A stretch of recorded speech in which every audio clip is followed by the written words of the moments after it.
నా క్యాండిడేట్ లేదు నథింగ్ ఇక మీరు ఒకటే చెప్తున్నాం డిఎస్పీ గారు నా క్యాండిడేట్ గల్లెట్ల పట్టింది సీఎం రమ్మని చెప్పండి నాకు నో నథింగ్ సీఎం రమ్మని చెప్పండి నేను జరగా పోలింగ్ ఆపేస్తున్నా నేను పోలింగ్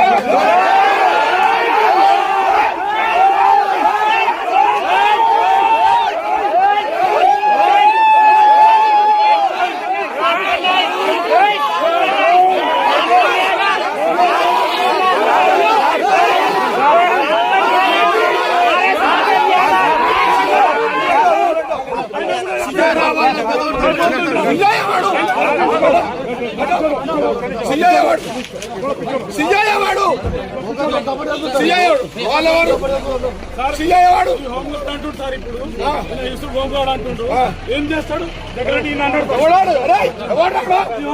హోంగార్డ్